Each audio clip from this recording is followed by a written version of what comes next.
Hello, and welcome to the Brutal Iron Gym podcast, where our goal is to cut through the BS and deliver the brutal truth about topics related to health and happiness.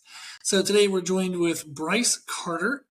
And how do you say your coaching nickname? Paragon Strength. Yes, okay. I thought so, but I was like, I don't think I've ever heard him say it out loud, so let me just double check. That works. So you recently did a meet and you freaking crushed everything. So we thought doing a podcast about the experience might be helpful for listeners. That was my best meet so far. I think that was my seventh meet I've done. Started in May 2022, so big improvement since then. Honestly, a perfect day. Went 9 for 9. Yes. Great attempt selection. Every lift was right at the peak of what I had on the day. I guess so. Squat, I ended up with a 639-pound squat. Awesome. I'm gonna do these in pounds. I can't remember the kilograms. That's okay. That's good. How much did you weigh? How much did you weigh for the meet? Oh yeah, came in at I weighed in at 235.2 pounds. Okay. So I do remember that 106.7 kilos. Squat ended up with 639 pounds, bench 330 pounds or 331, and then deadlift was 650 pounds. That's badass. Those are good numbers, man. Oh yeah, and of course PR'd on all the lifts, and my total was 1600 or 1620 pounds. That's awesome. So those are great numbers, and I think that's fun as a listener of podcasts myself. It's fun to get an idea of kind of the qualifications of the person, before you get into the long details of things. So if you're, squatting and deadlifting over 600 competitions, that's certainly going to qualify you. Yes. Yeah, well, I'll take it. Yeah. My bench will get there eventually, but it's still a very good bench. But your squat and your deadlift are just so strong; they're like outpacing your bench for now. Yeah, I'll take it, man. Yeah. Those are the total builders. That's awesome. For the listeners, if they were listening to this podcast and they were interested in competing, I thought it might be fun for them to get an idea of kind of like the timeline of everything. Now, I've had clients, and you probably do have where it's funny is you did a little bit of a water cut just for the fun of it, just to improve your dots. But I've had people tell me, I want to do a meet in 4 weeks. Do you think I can lose like 20 pounds? And it's like, good God, like, what are you doing? So the process of like, if you want to make a weight class, that should start months out, not necessarily like a week out. But for the listener, you had decided to do a little bit of a water cut. Can you talk through us like when you started that up to the day of weigh-in, like what you did? Yeah, so I plan to start first of all, you need to know going into it what weight class you're competing in and how much you need to cut and what's reasonable, right? So for me, luckily, I was already in my weight class. Came into it around 240 pounds in my 242, I think it's 242 and a half class. So really the goal for me was just to gain a few dots points, which is the scoring in powerlifting. It's a ratio of, weight lifted to body weight. So every little bit counts. So I really came into it saying, I want to shed a little bit of water out of my system, just enough that, I could come in at a lower body weight, but it wouldn't affect my performance and I wouldn't have to stress about it too much. So in the past, I've done the biggest cut I've done was a 15-pound water cut, which was brutal. Yes, that would be.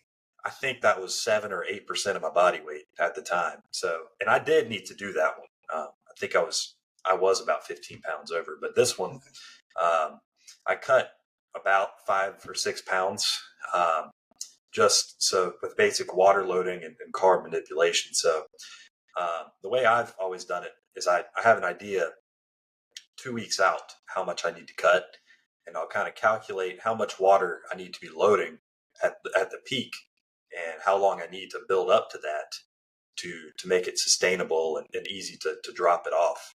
So a week out, so my weigh-in was Friday. I started the previous Friday just monitoring how much water I was drinking. Mm-hmm. The Sunday before is when I started to really increase my water intake. So I believe Sunday I was drinking 1.5 gallons of water, just normal tap water. Okay. Monday I got up to 2 gallons. Tuesday 2 gallons. Wednesday 2.5 gallons. And Thursday is when the day came that you don't really look forward to. So Yeah. Thursday, my plan was 32 ounces of water. So that's 1/4 gallon. Oof. Done drinking that by 2 or 3 p.m. or so. And then from there, it's really. That's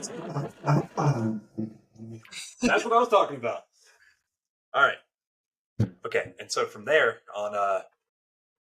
so on Thursday, that's when I would start, um, restricting my water and my carbs. So I guess something else I'll mention is this whole time I wasn't really paying attention to my carbs, Okay. because this wasn't a big cut for me. Yeah. So I don't feel like I needed to pull out all the stops, if you know what I mean. So Thursday, that 32 ounces of water and no carbs after breakfast is essentially what I did. So the whole day I was basically on a keto diet. Yeah. I like that. That's and funny. holding up the best I could. And yeah, I mean, I was pretty dehydrated, I guess. It wasn't the worst I've done, but I shed 5 or 6 pounds, weighed in the next morning, and it was pretty successful. So Yeah. I was pretty happy with it. If you could take us through Thursday, what did you eat? Like, just for people who are like, oh, if he ate no carbs, what did he eat? Yeah, so in the morning, you can't have too many carbs. I think I had 40 grams of carbs in the morning. Carbs hold water, so the more Yes. carbs you eat, the less you're probably going to lose. So after that, really, I was eating like nuts and dairy and meat without seasonings on it, like tilapia, eggs, um, had some bacon. Something else, on these bigger cuts, you do have to pay attention to, like sodium, stuff like that. Bacon's pretty high sodium. I could have easily cut that out, but um, that was kind of the gist of it. A very, very wacky keto diet, because not something I normally do, obviously. So Yeah. Yeah. And that is something like good to comment about if somebody's looking to manipulate water being stored in their body. The three main components you would manipulate are water, carbohydrates, and sodium. And if you manipulate all three optimally, you're going to get the greatest amount of water loss. But as long as you're manipulating one of them, you're going to get a significant amount. So that might be, that would be for the listeners why you didn't pay attention to sodium. Because, well, if I'm not drinking any water and I'm not eating any carbs, I don't have to worry about any excess, and I'm doing air quotes for the listeners, any excess of sodium pairing with anything because there wasn't the water there aren't the carbs there. So you're not going to get glycogen, which is the fancy term for water, sodium, and carbohydrates being stored in the muscles. yeah, and something else I guess I didn't mention is on my bigger water cuts, I would even move to distilled water as I got to the heavier water days, I guess. And that's just another thing that would just flush out whatever's left, Mm-hmm. and distilled water really passes through you. And it's not something you want to drink all the time. Yeah. So it wasn't a pleasant experience, but Yeah. it is just another thing. If you're doing something a little bit more intense, Yeah. you could try. Yeah. So that was good. And it's, how does it feel mentally to be in a place where you get to do a weight cut by choice versus being forced to? It's definitely less stressful, Yeah. of course, and that's good in a sense because even if you make weight, that stress you were carrying doing that water load, I don't think it's instantly gone the moment you've Mm-hmm. weighed in. I think you're going to feel the effects of that going into the meat itself. Yeah. So I felt confident the whole time. My mindset the whole time I was water loading and cutting was, I'm doing this for fun. Let's see what I can shed off. Just, doing like a half that effort water cut, I guess. Yeah. So yeah, overall, I think it was just a fun little experiment to see what I could do with what's essentially like a gut cut, I guess you could call it, um, with just stuff I've learned along the way. Yeah. I think that's good. And to think the overall process of doing a meet has its own stress components. Can I show up on a certain day and do certain weights? So being able to lower stress that might be compounding on that, such as trying to make a weight class, the more you can get rid of other stressors by being, on point weight wise ahead of the meet, or maybe have dieted for a couple months beforehand. So then that cut isn't so extreme. You have been through that process. So for those who maybe are 10 to 15 pounds over their weight class, do you have an opinion as to whether you think that they should stay there and rely on the water cuts in order to hit their meets? Or now that you've felt what it feels like to just be at weight, do you think that that's maybe a better approach? Which approach would you choose to do? I think generally, yeah, so if you're an intermediate to beginner powerlifter, you should not be water cutting. There's just no reason to be doing that because you're not chasing records. You're going in there to hit a PR more than anything else. I mean, we're all here to hit PRs, but you know, you want your full performance on that day, and you're not, you know, inching out for those half pound, bests. So if you're not chasing for records, there's no point unless you're just trying to have fun, because at the end of the day, it does affect performance. Yeah. If you're 10 to 15 pounds over, you're not chasing records. You just need to accept that you're in a different weight class. To be honest with you, Yeah. That's a lot to cut, and I think there's a certain percentage of your body weight that you just need to say, that's just not acceptable to cut. And you also have to think about what time period you have to recomp or rehydrate Very true. after you would do the cut. So a lot of these, like, I guess I'll call them deadlift bar federations, I think they're all 24-hour weigh-ins. You can do like a 5 to 8% water cut, that being percent of your body weight, and get away with it. Of course, if you're doing it right. But if you're doing, I guess, a stiff bar federation like USAPL or IPF or whatever, you might be able to get away with 2% before it affects your performance. And that's because they have 2 hour weigh-ins. 2 hour weigh-ins, and you can only drink so much water, rehydrate, eat so many carbs in that 2 hours while you're warming up. And you're going to go out and attempt your first squat. So I think that's kind of my opinion: is save the water cutting for when you've got something you really need to fight for every inch for, I guess is what I'll say. Yeah. I think that's really good advice because typically when somebody's a beginner or intermediate, your your bigger fish to fry, so to speak, would be is can I maintain my technique when I do the big lifts? Can I manage my nervousness? There's a lot that has to do with just the basic performance. And then as you become more comfortable as an intermediate and then advanced, as you said, now all of a sudden maybe you're going for a state record. There are some other things that you're focusing on. Being able to maintain technique under the big weights is no longer much of a stress, so you do have capacity now to add the stress of trying to do weight cuts or doing other things. So overloading yourself as a beginner is unnecessary if part of that overload is simply like water cutting when you're not going for a record. Yeah. Yeah, absolutely. And I think it is a good experience to do a water cut at some point just to try it out. I mean, I guess if you're a beginner, you want to try and cut 3 to 4 pounds. That's not going to affect your performance much.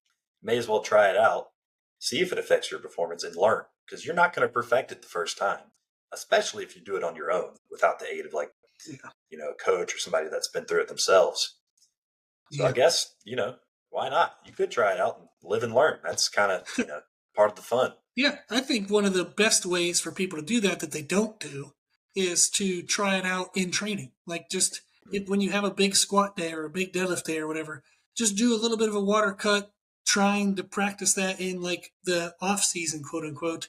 I think people don't utilize enough of the non-competition time for competition-related events. So, for example, I have one client right now who wants to do a powerlifting meet. They've never done one before, and they were talking about being nervous about doing big, heavy weights in front of people. And I was like, well, if you think about it, you already do that in the gym. Like, you're already doing your heaviest attempts in training in the gym. Why don't we just do a mock meet at the gym one day? And she was like, really? And I was like, yeah, why don't we just get the nervousness of the first time doing a 1 rep max? Why don't we just do that in training? And then you get a sense of feeling what that feels like. So then when you go to the meet, it's not as new of a stimulus. Right. Yeah, I think that's a good idea. That's something I used to do myself before I started working with you.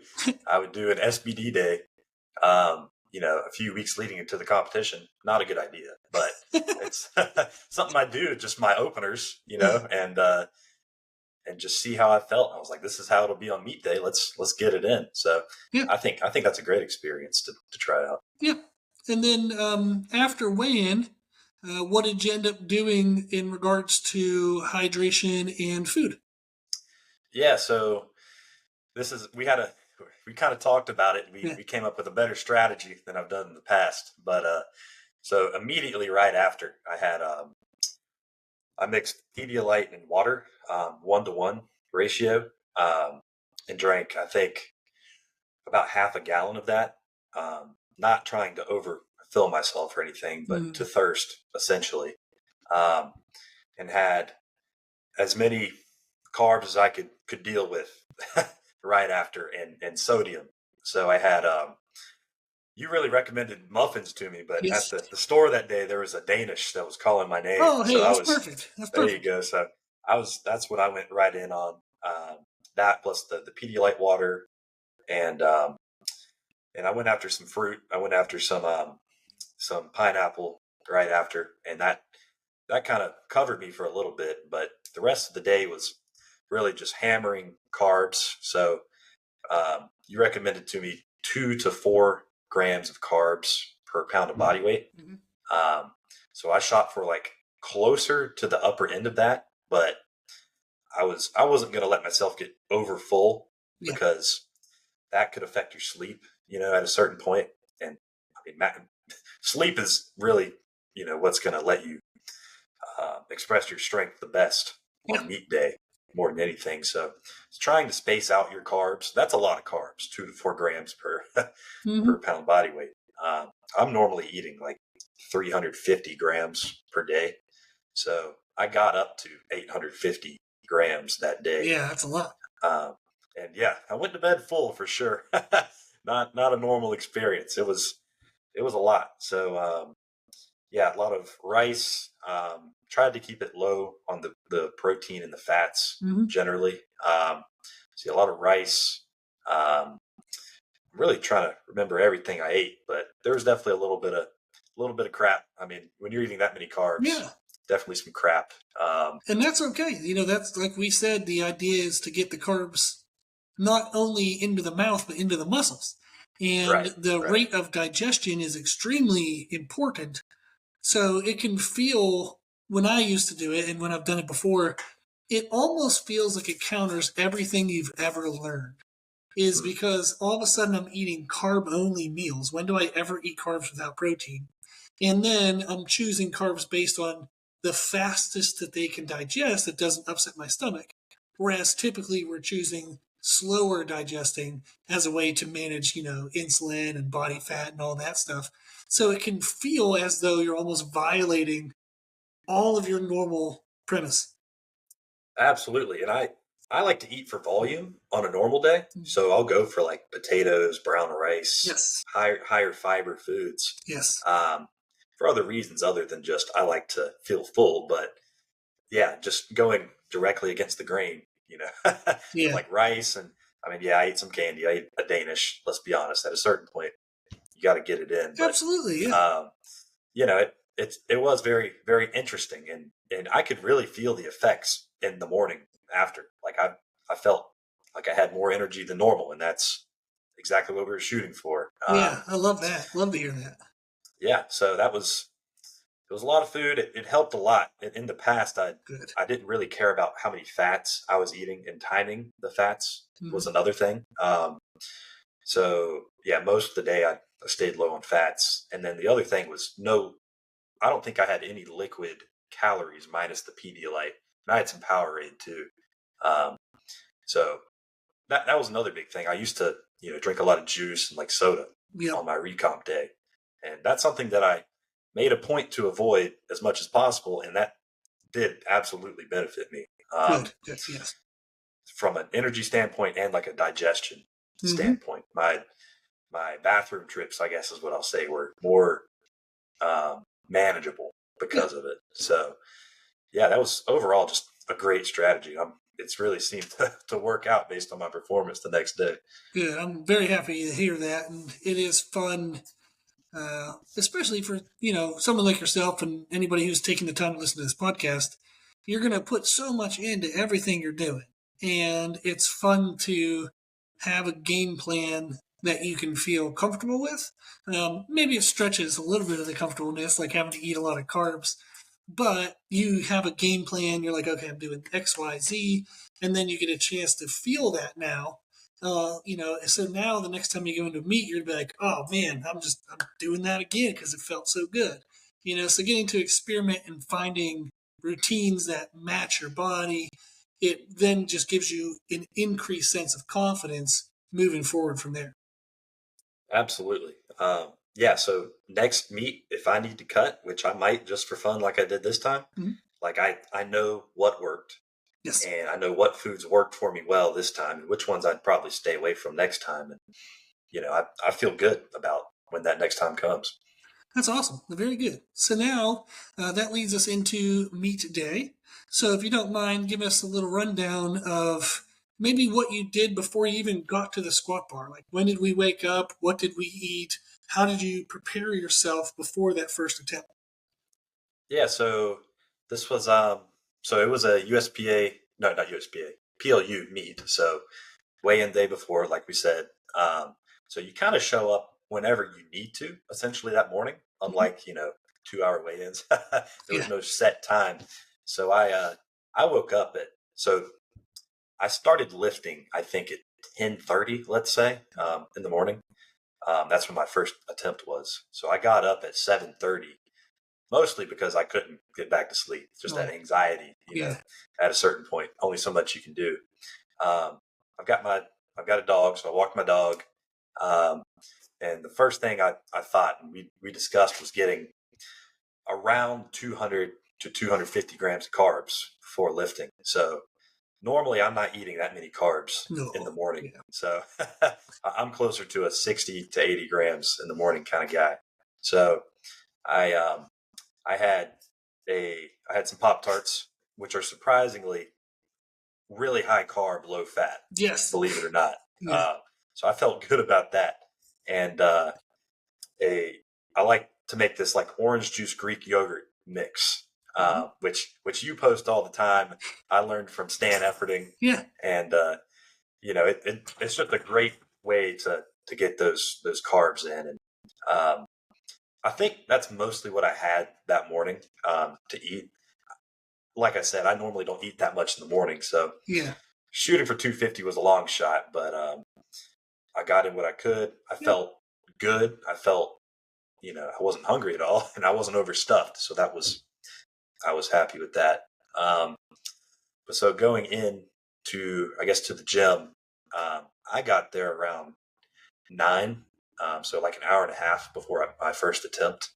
Okay. Um, and the first things I was doing was just walking, generally walking around the meet, just watching people, trying to stay warm, get warm, stretch your legs, I guess you could say. Yeah. And um, yeah, at a certain point, I think, about an hour before I started warming up, doing sort of like mobility drills, a little bit of static stretching, but mostly dynamic stretching.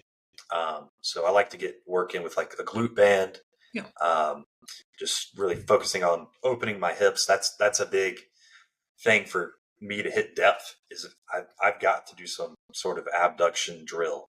Otherwise, I will not hit depth. that's how warm-ups were trending for a little bit, which I was not super happy about. But so mobility drills, and at a certain point I was under the bar. So I start with a plate on the bar. Just as like a side note, I used to start with just the bar, but I've learned that with just the bar, there's not enough weight on the bar to actually push me into a good position. So with just the bar, I'm super leaned over. It doesn't mimic my normal squat technique. So I figured I've done a lot of dynamic stretching before, and I was doing body weight squats. I may as well skip the bar and just jump to one plate.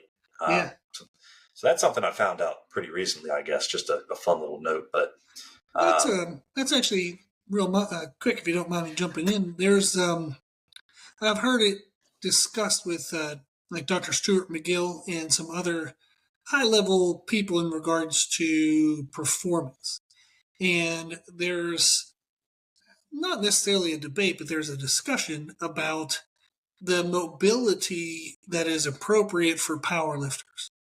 And the discussion is you have one side who says, you should be able to squat ass to grass, and that should be, whether it's an empty bar or your 1 rep max. There's the other side that says there should be muscular tension in the way in which you move. So as you're squatting down, you're going to be externally rotating your knees. You're going to be building up muscular tension so that when you hit parallel, you have all this muscular tension to help brace and stabilize the joints. And then you can push against the weight load to come back to the top. So if we're thinking about squats specifically. So there is a group of people who would say that it would be appropriate for a powerlifter to not be able to hit parallel if they're using their same mechanics that they would use under a 1 rep max. So if you're feeling that, that's actually acceptable by a large group of people who would say that means that you're just simply relying on proper technique and you're using that muscular tension buildup to help stabilize your joints. And I believe whenever, like I'm doing my max effort stuff and competing, I will feel that same way as well. And when I'm away from heavy squats or deadlifts, I actually do have a greater range of motion. I have more freedom to squat deeper. But as soon as I go back into heavier training, everything tightens up a little bit to help protect me in those most extreme positions that a powerlifter would get into, such as parallel in a squat. Right. And I kind of carried the same thought process through with my deadlift as well, which I guess we'll talk about a bit later when we get to deadlift. But it's interesting and something just to experiment with, especially, or I think if you lift heavier, like you've got higher 1 rep maxes, I guess. Yes.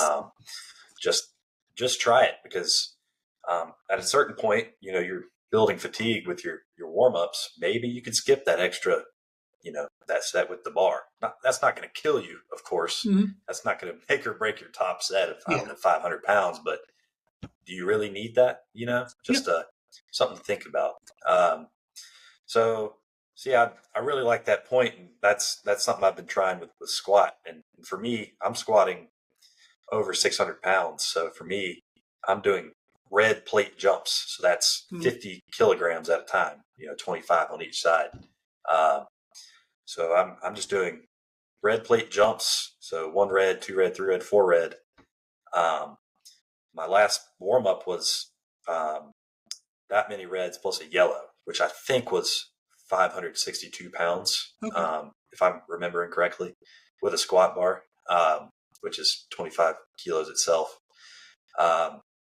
So that's kind of how I normally structure my warm-ups. And in my head, I was thinking, how would I warm up to my opener in training, essentially? So if I was taking my opener, which was, I think it was 595 pounds, how would I warm up to that in training? That's exactly what I'll do in the warm-up room. Very smart. Keep it the same, keep it consistent, keep it what you're used to.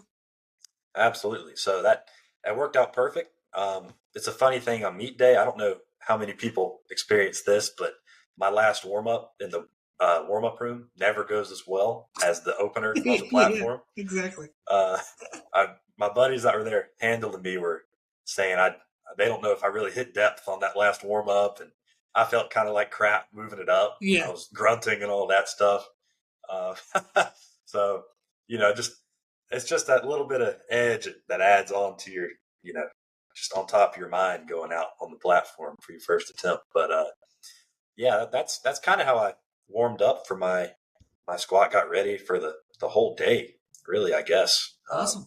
Well, Waking it's up to you the did gym. well, like, and that's all really good warm up protocol. And to touch on that real quick about the last warm up feeling really hard, that is definitely not uncommon. And then once you get out in front of the crowd, in front of the judges, your adrenaline and your endorphins really crank up.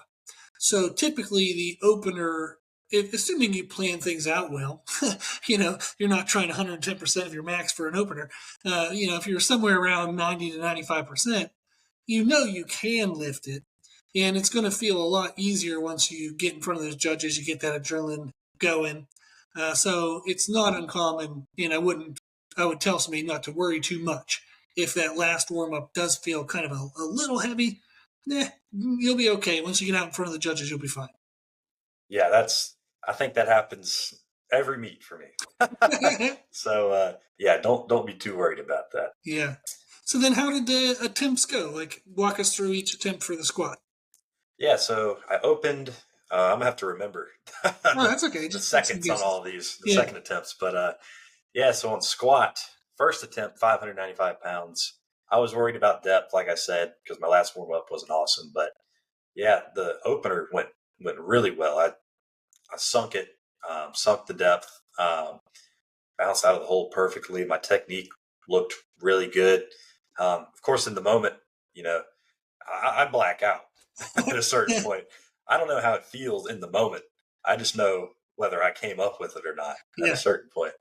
But watching it back, I was like, yeah, that was unquestionable. Looked fantastic. Yes.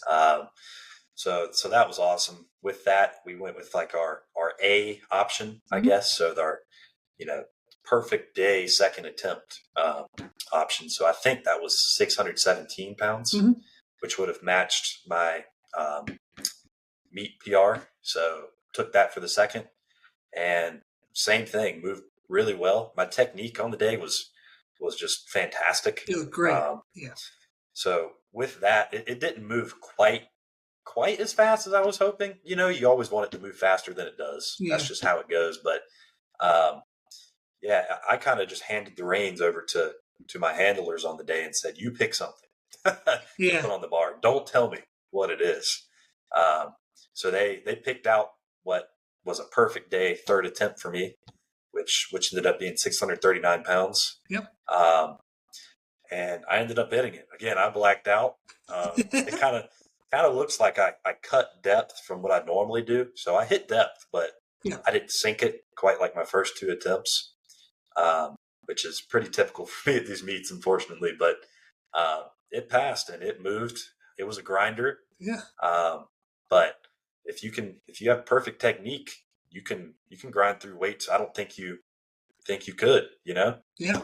Um, so yeah, super, super happy with squats. I gave it all I had on the day, and you love when that happens on your third attempt. You pick the perfect weight and all white lights. Absolutely. There's always this feeling for powerlifters is if they're successful in a lift, they always question if they could have done more.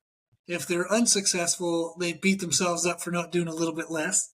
But you were able to hit, I mean, on all three attempts, we'll eventually, explain, is they were all, you could tell when you did them, that was the perfect way. Absolutely. That feels good. So with that, yeah, coming out of squats, I was in a weird space in my head because my last meet, I did really poorly on bench. I was Mm, thinking last meet I came out of squat feeling really good because that was a meet PR. yeah. And I went into bench and it didn't go so well. So I was like, on one hand, I was like, man, I'm having my best day ever so far. The other hand, I was kind of fighting in my head. What if I screw up bench? Uh, And it's a weird space to be in. So yeah, from between squats and bench, I really rested up. I was slamming fast acting carbs, so Good. Rice Krispie treats, Yes.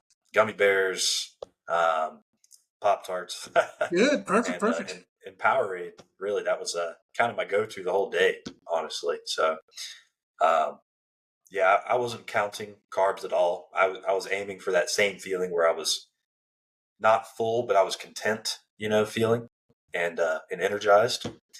Um, and that's when I took my first bit of caffeine. So Nice. normally before working out, I'll take a scoop of pre-workout. So I think it's 250 milligrams of caffeine.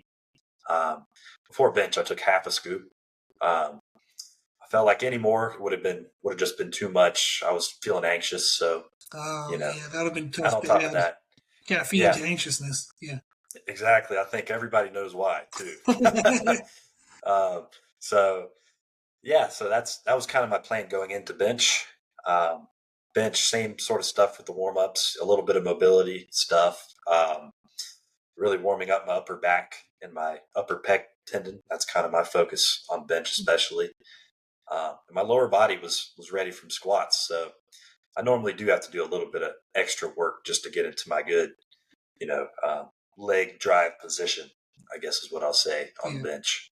Um, so, yeah, bench warm ups always start with the bar on bench, just to find that perfect, bar path. Trying to emulate that on all of my following sets. Um, so I opened with 308 pounds. I don't know how much that is in kilos, but from Yeah. there I was thinking, what again? How do I warm up for that in training if that was my top set? So I go one red plate, so that's 155 pounds. Red plate and a yellow, so that's 220, and then two reds, so 264. That was my last warm up right there. Okay. Good. Um, so that's not quite exactly how I'd probably do it in training. I probably would have went maybe done one more warm up. I was gonna say probably would have added one more on a regular day. Yeah. Yeah. So, but in my mind, I was thinking if my last warm up moves poorly, I'm going to lose confidence, and Mm. bench is not going to potentially go as well as I hope. So that was my entire reasoning. I was thinking, what kind of jump could I take between 265 and 308 that wouldn't, cause any unnecessary fatigue, but would also leave me with a good amount of confidence going into the opener. And there was nothing. I couldn't think of a Yeah. good weight. So a big jump for me normally, but again, it worked out. Um, so yeah, that was kind of the gist of my bench warm ups, and Good. uh, bench went well, obviously, Yes. as well. So 308 opener moved very very easily. I was having a weird day with my pauses. I wasn't quite as tight as I guess I wanted to be, so Oh, my okay. pause on my chest was bouncing around a little bit more than I liked. So that led to a longer press command. Yep. Um, because in powerlifting, it's all about it being motionless on your Mm-hmm. chest, and it was motionless, so kind of kind of messed me up. Um, so with that, moved very easily. Second attempt, we went for like the kind of plan B, I Okay. guess, on bench, just because of that pausing issue. So I think that was 319 pounds. No, maybe it was 325. I went for Okay. 325, which matched my meet PR again. Um, and it moved well, but had a little bit of a sticking point in the middle. Um, but same situation, I kind of blacked out. No clue how that moved. Well, Watching it back, it told me, we made a good decision on the third attempt, which was just a 2.5 kilo jump yeah. or 5 pounds. Um, so that was a small little meet PR, and that was top end again. That's what I had there on the day. So Yep. perfect attempt selection again. Yeah, and it probably was ultra relieving to be able to at least hit that second bench, which was better than our last meet. So knowing there was some improvement is definitely going to feel good. Yeah, walking out of bench unscathed, it was it was a good feeling. And yeah, honest pauses from the judges. I got that. My only red light on the day, I think, was my butt coming up on my second attempt, Okay. um, which was something I was worried about. That's always been an issue for me. Yeah. But that was the only red light on the day. So overall, bench was great.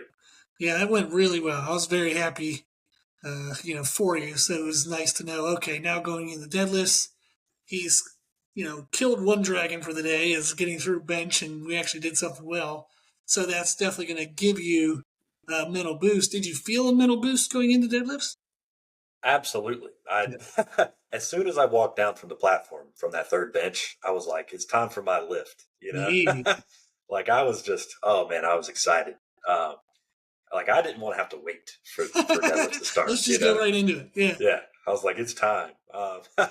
So so again, same thing, just crushing carbs. At that point I did a full scoop of caffeine or Good. pre-workout. I was like, at this point I need all stops, Mm-hmm. for deadlift. So yeah, deadlift, warm ups. I started with 2 red plates.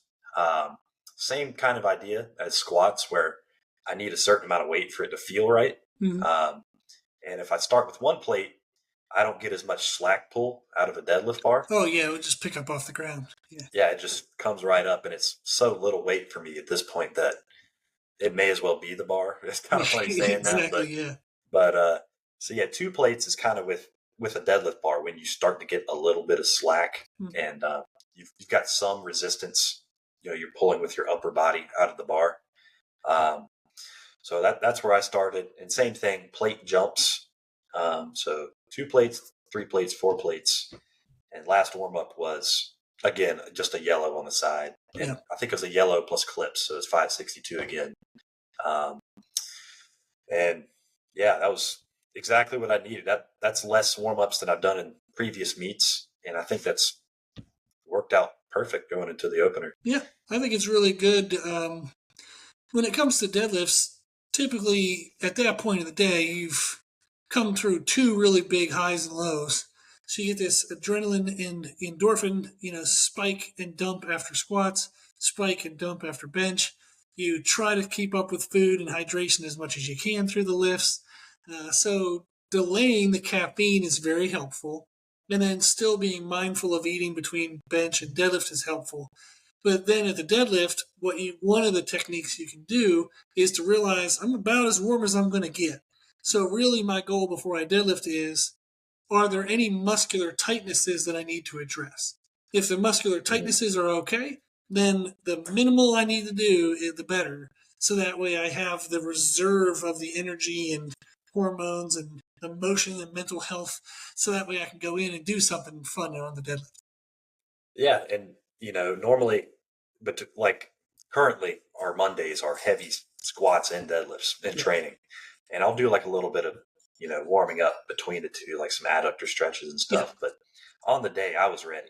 I didn't need to do any further Awesome. warming up. Awesome. So yeah, I jumped straight into it. So yeah, with that I was feeling pretty good with the warm ups.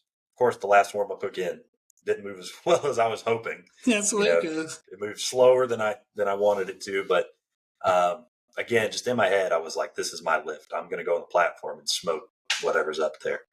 So yeah, I opened at, I do remember this, 273 kilos. So that chipped the state record at the time. Just wanted to get something I knew would go. Yeah. So yeah, smoked that one. That moved super easy. It moved so quick that the bar whipped at the top. It almost pulled me forwards. Wow. Good for you. So that had me worried because that has screwed me in the past. Yeah. When I pulled sumo, not conventional. True. But Yeah. Sumo's harder with that whip. yeah, so I was happy with that. Moved very well. So second attempt, something I forgot to note when we were talking about squats was, so this was an outdoor meet. Oh, that's right. So yes. they built a platform for this meet. It wasn't like concrete or like a gym, normal floor or whatever. It was a platform, so it was a little bouncy. Mm-hmm. It's not something I think affected most people there on the day, because I was squatting 600 pounds. I was the last squatter of the day. Yeah. walking out, it was bouncing. Yeah. So it took me a little bit of time to let the bar settle and all that. And that it had a similar effect on deadlifts. Well, hey, come here. Come here. What a guy. All right. So, yeah, so it had a similar effect on deadlifts. So with it being a little bouncy, that means there's some give, some slack in the platform as well, not just the bar and my body, but now there's another element. Kind of Yeah. was very odd. So my second attempt, one of the floorboards in the platform was slightly lower than the rest. Oh gosh. So my right foot was kind of angled a little bit, and I was already grabbing the bar, kind of like doing my little routine, I guess. I'm not going to back off and restart. That I felt like I was devoted. I was locked in. Yeah. So I said, "Screw it! I'm just going to do this." And my second attempt did not move amazing, honestly. Yeah, whatever it was, it caused me to start with the bar a little too far forwards over my toes, even though it felt normal when I was setting up, and yeah, I felt it in my calves. So as soon as I felt it in my calves, I was like, this lockout's going to be rough. Yes. And it was a rough lockout. So I think that was 290 kg, so 639. And I was like, man, I was expecting that to move a little bit better, but It is what it is. So with that, again, I told my handlers, put something in, just don't tell me. I want to walk into this knowing nothing. Yeah. So third attempt, they put in 295 kilos. That's 650. And that's what was there on the day. Yep. It was a grinder, and I was really, really happy with it. It moved pretty quick off the floor as it normally does, and just with my build, that lockout is always going to be rough. Yeah. Yeah. You have a very it requires an enormous amount of lats and glutes to get your body to upright out of that starting position. And so our accessories and our programming accounted for it and definitely worked our way to paying off. But it looked really good, but it definitely looked like every ounce of what we had that day. Yeah, I think, and the meet experience really, really helps. Of course, the adrenaline going through your body, just because you're competing, but all the people cheering you on. You're one of the last deadlifters. That's another thing. You're at the end of the meet. That's just an awesome feeling. All your friends are there. They let us pick our third attempt songs for all the lifts. So for deadlift, I put in "Gangsta's Paradise" by Coolio, and that was. Everybody was telling me after, it was just the perfect song for the moment. And, everything happening, hearing that, going into it, knowing the second attempt didn't move as well as I hoped, I was like, I've got to give this everything. Yeah. And, I wasn't going to let myself fail. So yeah, I was beyond amped after that third attempt. I'm still watching back that video now. It's like, oh my God, that was the best. So yeah, that wrapped up a perfect day. PRs on all lifts and the total. 3 state records on the squat, deadlift, and total for North Carolina. And yeah, man, freaking perfect day. I love it. I'm super happy for you. You do work very hard. You pay attention to all the details. So it's nice whenever you can see that effort and work pay off for like a good person. It's always nice when good things happen to good people. So it's nice when somebody works really hard and they get the reward of that hard work. So it's really cool to see. Yeah, especially after everything we've been dealing with since we started, cutting all that fat and dealing with the strength loss that was inevitable. Yep. With losing weight, and now finally getting up there, setting all-time PRs. It's just freaking awesome. Yeah, I'm super happy. It's been fun. Like we started together back whenever like our weight was above the class, so we had to work down while still trying to build our strength base and then correct maybe some lagging body parts, the underdevelopment in certain areas. So there was a lot of work on multiple levels happening. And it's nice that that foundation is now built and you're getting to now like start to peak that foundation up. And this is the really exciting time is whenever those underlying things are addressed, and now you can just build. Yeah, that's really what I'm looking forward to is just getting stronger, man, crushing these PRs, making this meet look like history. I keep saying, um, yeah, it's only really up from here. Nice, love it.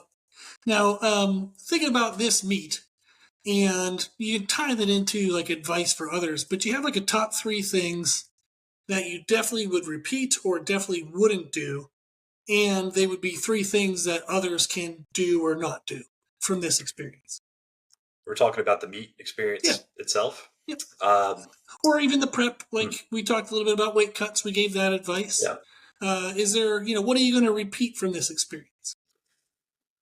Ooh, that's a good one. I think, well, so my warm ups, I think it's good to give some thought to your warm ups before you get to the meet itself. I had them written down in my phone, Smart. what I was going to do. Smart. So give that some thought, try it out in training to see if it feels right. And yeah, that's something I'll absolutely be repeating. Yeah, and I think if that somebody has the chance to, I know a lot of like when I first started into powerlifting, kilo plates, like kilogram plates, were not common at all in commercial gyms, or even some like strength-based gyms. So then when people got to meets, they had to figure out how in the hell do I convert, the 45 and 25-pound plates I normally use in my warm-ups with these kilogram things. So if somebody doesn't train with kilogram plates, I would absolutely recommend they figure out what the kilogram jumps would be for their warm-ups, write them down. You can even list the colors of the plates, but plan that out. Because often when I go to meets, you'll see beginners and even some of the intermediates, they're asking everybody around them, what is close to 135, or what should I do after this weight? And the more you can settle those concerns, the more you can have that planned out. It definitely helps. Yeah, there's actually an app I think called Bars Loaded. Oh, love it! I didn't know that. If you Okay, are a awesome. powerlifter, yeah, it's super clutch. I was definitely using it, and I use it all the time in training. Awesome. So, yeah, highly recommend that. Um, yeah, warm ups were a big thing for sure. I think also planning out if you're going to do like a recomp, or even I'm talking about the food you're going to eat on meet day, plan that out like a week before and think about foods that are going to sit right in your stomach. You don't want to introduce new foods or new things Absolutely. on the day of a meet or going into a competition. I mean, just imagine you spend all this time, all these months preparing for a meet, and then you eat something that looked good, but you've never tried before. And that, screws the whole thing up for you. So, Yeah. yeah, I tried to stick to foods that I've had before. I know sit well. Um, I avoided foods that, like, I'm not the most lactose tolerant person, so no lactose a few days Smart. before the meet. Um, I'm trying to think. High FODMAP foods I avoided, the days leading into the meet because that gives me a little bit of, distress, I guess you could say. Yeah. So yeah, just nutrition is like very underrated when it comes to strength sports. Absolutely. And you can tell just being at a meet, the food, you can see the foods people are eating are super high fat foods, or it's like why did you choose to bring that today? Yes. Sort of situation. Like, how is that going to help you right now? Exactly. Yeah. So definitely give thought to the nutrition aspect of it all. It's not just training, nutrition that matters. It's meet day too. Absolutely. Yeah. Man, the third one's tough. I think a good thing to do is to get some experience with the equipment you're going to be using at the meet. Good tip. Good tip. So in the past, it wasn't this meet in particular, but in the past, I competed in kabuki with kabuki deadlift bars. And going into that first meet with a kabuki deadlift bar, I had never touched one. I'd only deadlifted on Rogue deadlift bars, which are like the stiffest deadlift bar. Yeah. So it is complete opposite ends of the spectrum. Yes. But going into my next few meets using what I was competing helped a lot. Same goes for like a squat bar. If you're competing in a deadlift fed, I guess they also use squat bars. Yep. Get experience with that. Get experience with a combo rack. Yes. If you've never done that, or a monolift, especially a monolift if you're in a monolift meet. Yeah. Stuff like that. I think sport specificity obviously comes down to the equipment too. And, if you got to go buy a $15 day pass for a powerlifting gym, do that at some It's point. well worth it. Yeah, well worth it. So, yeah, I think those are probably my biggest tips. I mean, there's so many things I've learned and just instilled since I started competing that are just no-brainers to me now. But, I'd say those are some big important things people overlook. That's great. I think those are really good tips, and it's fun to hear kind of like when we hear tips, we don't always hear why. So it's fun to hear the story of how the meet went, then get the tips, and now you know the underlying story of what impact those tips and pieces of advice can make in regards to a powerlifting meet. That's right. Trial and error. That's the whole name of the game. So yes, the more trial, the less error. That's right. Yeah. Yes. Yeah. Now, if anybody wants to reach out to you for coaching and or follow your journey in powerlifting, how can they do so? Best way is on Instagram at JBCJacked. That's where I post my training, and best way to contact me. I guess that's it. That's great. Make it super simple. That would be the good way to do it. Yeah, awesome. That's right. Well, I appreciate you joining for the podcast. I really like the idea of being able to hear how a powerlifting meet goes, and more than just, I did this weight, this weight, this weight, the thought process behind the attempt selection, even the process of how do you prepare the week before, the day before. If anybody is wanting to do a powerlifting meet, this is a great opportunity to get kind of like a bigger picture of what is all involved. And hopefully they can take that information and the 3 tips and have a better experience for themselves. Absolutely. And I think the last thing I'll say is if you're contemplating competing and you think you're not strong enough or you've got to meet some sort of qualification before you do it, just go do it. Absolutely. You'll be surprised the people who compete. I mean, you'll find every end of the spectrum from the 800-pound deadlifters. We had one there to the people just lifting the bar just because they wanted to come try it. So, yeah, it's fun, man. Absolutely. I love powerlifting. I'm glad I tried or started doing it. And it's a great experience. Yeah, it's a very inclusive sport. I coach people for a lot of different sports, and powerlifting is by far one of the most friendly sports because there isn't really any defense, and you can only lift what you can lift. And it's an environment where people will cheer you on. If you put in your best effort, they don't care if you're lifting 135 or 1,035, they're going to cheer you on. Absolutely. Yeah. It is great. I love it. Yeah. Awesome. Well, I appreciate everything, taking the time to do the podcast. And again, I hope if anybody wants to follow your journey or reach out to you for coaching, I hope they do so.